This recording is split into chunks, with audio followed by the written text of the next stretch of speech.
बिहार की सभी यूनिवर्सिटी का नया 4 साल ग्रेजुएशन सिस्टम क्या है? 3 साल वाली डिग्री अब 4 साल का क्यों हो गया? सेमेस्टर सिस्टम कैसे चलेगा?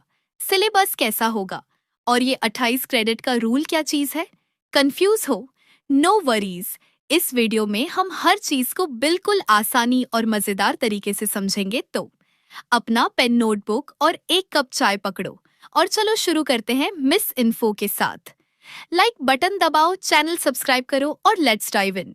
तुम 12वीं पास कर चुके हो, बिहार के किसी यूनिवर्सिटी में एडमिशन लेने का प्लान बना रहे हो, या शायद पहले से ही एडमिशन ले चुके हो, लेकिन ये नया 4 साल का सीबीसीएस सिस्टम समझ नहीं आ रहा। ये system national education policy NIP 2020 का हिस्सा है, जो भारत के एजुकेशन को नेक्स्ट लेवल पर ले जा रहा है। इसमें फ्लेक्सिबिलिटी है, जॉब ओरिएंटेड स्किल्स है और फ्यूचर के लिए बहुत सारे अपॉर्चुनिटीज है। लेकिन थोड़े ट्विस्ट भी हैं, जैसे 28 क्रेडिट का नियम। क्यूरियस? चलो एक एक पॉइंट को तोड़ के समझते हैं। सीबीसीएस का मतलब है चॉइस बेस्ड क्रेडिट सिस्टम। ये एक ऐसा कोर्स है जिसमें आपको अपने पसंद के विषय चुनने का मौका मिलता है। ये 4 साल का है, 8 सेमेस्टर में बंटा है।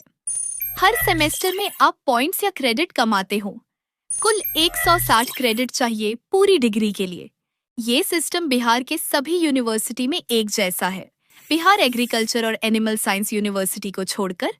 इसका मतलब आप अपना करियर अपने स्टाइल से बना सकते हैं। अब ये जान लो कि इस कोर्स में क्या पढ़ना है।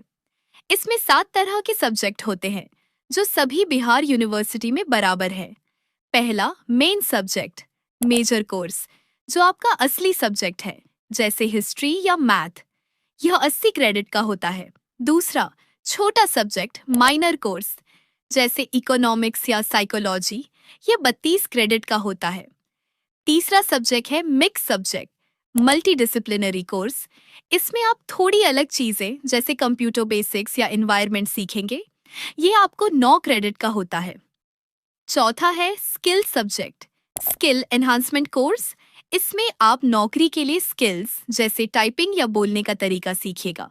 यह 9 क्रेडिट का होता है। पांचवा सब्जेक्ट है extra subject, value added course यानी वीएसी।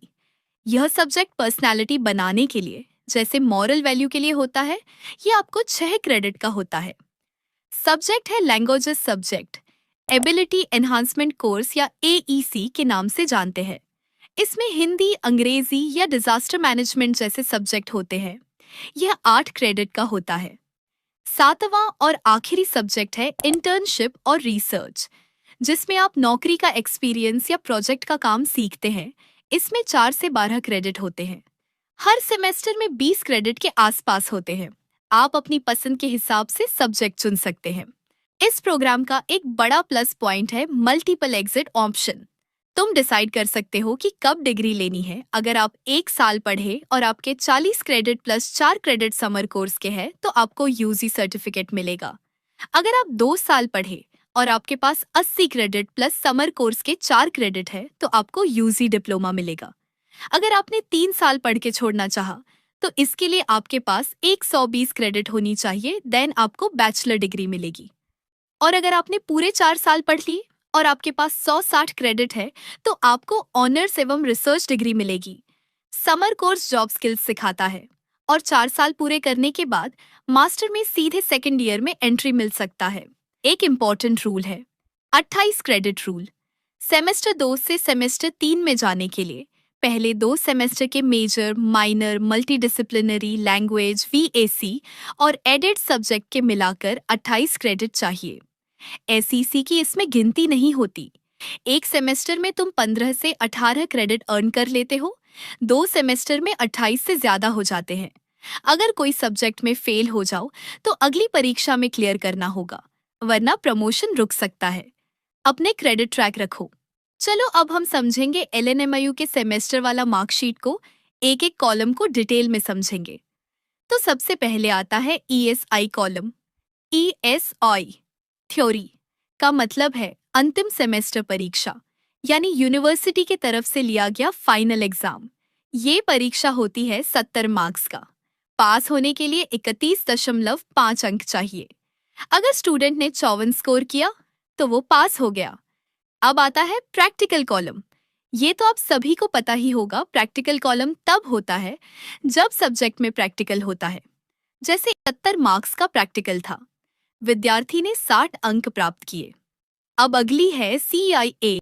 CIA का मतलब है कंटिन्यूअस इंटरनल असेसमेंट। ये कॉलेज के अंदर जो टेस्ट होता है, या आप जो असाइनमेंट जमा करते हैं, या आपकी कितनी अटेंडेंस है, इस आधार से मिलता है। टोटल होता है 30 मार्क्स का। पास होने के लिए 13.5 चाहिए। एग्जाम्पल, होम साइंस स्टूडेंट ने इंटरनल में 26 अंक लिए। अब बात करते हैं टोटल मार्क्स की। ये तीनों का टोटल होता है theory plus practical plus internal. इतना तो सबको पता होता है ना?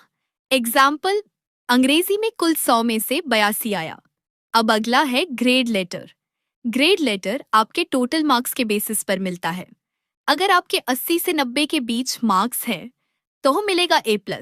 अगर 70 से 80 के बीच है तो मिलेगा A, और अगर 90 से ऊपर है तो मिलेगा O ग्रेड आउटस्टैंडिंग। ये तो आपके मार्कशीट पे लिखा ही होता है, तो इसमें दिक्कत नहीं होनी चाहिए आपको। न्यूमेरिकल ग्रेड भी वही है जो मैंने अभी बताया। सिंपल है, जो नंबर में लिखा है वो न्यूमेरिकल ग्रेड, और जो अल्फाबेट में लिखा है वो ग्रेड लेटर। अब जानते हैं क्रेडिट क्या है। क्रेडिट बताता है सब्जेक्ट का वेट। जैसा हिस्ट्री का क्रेडिट है 6 और IT टूल्स का सिर्फ 1। ज्यादा क्रेडिट का मतलब इम्पोर्टेंट सब्जेक्ट। अब आता है ग्रेड पॉइंट। ये कैलकुलेट होता है। आपका जो न्यूमेरिकल ग्रेड है वो क्रेडिट से मल्टीपल हो जाएगा तो आपका ग्रेड पॉइंट निकल जाएगा। एग्जाम्पल, उर्दू में A+ मिला, न्यूमेरिकल ग्रेड हुआ 9, क्रेडिट था 3, तो ग्रेड पॉइंट हुआ 9 गुणा 3 = 27। अब देखते हैं कैरी ओवर पेपर क्या है। अगर किसी सब्जेक्ट में आप फेल हो जाते हैं, यानी मार्क्स 45 से कम है, तो वो सब्जेक्ट कैरी ओवर चला जाता है। इस स्टूडेंट का कोई कैरी ओवर नहीं है, इसके सारे सब्जेक्ट क्लियर है। अब जानते हैं सबसे इंपॉर्टेंट पॉइंट को, जो कि है SGPA। SGPA का फुल फॉर्म है सेमेस्टर ग्रेड पॉइंट एवरेज। ये ओवरऑल सेमेस्टर का परफॉर्मेंस दिखता है। SGPA का कैलकुलेशन ऐसा होता है कि जितना आपका ग्रेड पॉइंट है उसको आपके टोटल क्रेडिट से डिवाइड कर दिया जाता है, तो SGPA निकलता है। इस केस में 166 ग्रेड पॉइंट्स को 20 क्रेडिट्स से डिवाइड करेंगे तो SGPA आएगा 8.3। इनका बहुत अच्छा परफॉर्मेंस है। अगर आप SGPA से प्रतिशत निकालना चाहते हैं तो SGPA से प्रतिशत निकालने का फॉर्मूला होता है SGPA गुने 10 - 7.5। यानी अगर SGPA 8.3 है तो प्रतिशत होगा 8.3 गुणा 10 - 7.5, जो आता है 75.5% होता है। अब एडमिशन प्रोसेस को समझो। एलिजिबिलिटी, 12वीं पास किसी मान्यता प्राप्त बोर्ड से, जैसे कि बिहार बोर्ड या CBCS। अप्लाई करने के लिए आपको अपने यूनिवर्सिटी के वेबसाइट पे ऑनलाइन फॉर्म भरना होगा। जैसे LNMU का वेबसाइट है lnmu.ac.in एवं पटना यूनिवर्सिटी का pup.ac.in, जिसमें आपको एप्लीकेशन फीस अराउंड 400 से 500 रुपया लगेगा। सिलेक्शन आपको 12th के मार्क्स के बेसिस पे होता है। In future common admission test CAT आ सकता है, जिसमें आप 100 MCQs यानी 100 ऑब्जेक्टिव का एग्जाम देंगे, जो कि 2 घंटे का रहेगा। सिंपल। अब बात करते हैं फीस की। तो फर्स्ट सेमेस्टर में आपको एडमिशन फीस 2255 के आसपास लगेगा। मैं पहले बता दूं कि हर कॉलेज या यूनिवर्सिटी का फीस ऊपर नीचे हो सकता है, तो ऐसा ना कि कमेंट में आके बोलना। और एक बात, लड़की सबका एडमिशन फ्री है, लेकिन फिर भी कुछ कॉलेज अभी भी पैसे लेते हैं, जो कि सही नहीं है। खैर, बैक टू द वीडियो। तो मैंने आपको फर्स्ट सेमेस्टर के एडमिशन फीस का बता दिया। और रही बात सेमेस्टर 2 से 8 तक, तो 2000 के आसपास हर सेमेस्टर में लग सकता है। और अगर प्रैक्टिकल सब्जेक्ट है तो उसके लिए 600 रुपया एक्स्ट्रा लगेगा हर सेमेस्टर में। यही नहीं, अभी और सुनो, 600 रुपया हर सेमेस्टर में एग्जाम फीस लगेगा और 600 रजिस्ट्रेशन फीस लगेगा एक बार बस। अगर तुम लड़के हो तो लूट जाओगे बढ़िया से, और लड़कियों के तो मजे ही मजे हैं, एडमिशन फीस भी नहीं लगता और ग्रेजुएशन कंप्लीट करने पे 50,000 रुपए भी मिलते हैं। ये था बिहार के सभी यूनिवर्सिटी के 4 साल CBCS प्रोग्राम का कंप्लीट गाइड। अब तुम तैयार हो अपना एकेडमिक जर्नी शुरू करने के लिए। वीडियो हेल्पफुल लगा तो लाइक और शेयर करो और मोर अपडेट के लिए मिस इन्फो को सब्सक्राइब करो और बेल आइकन दबाओ। और अगर कोई क्वेश्चन हो तो कमेंट में पूछो। All the best for your future.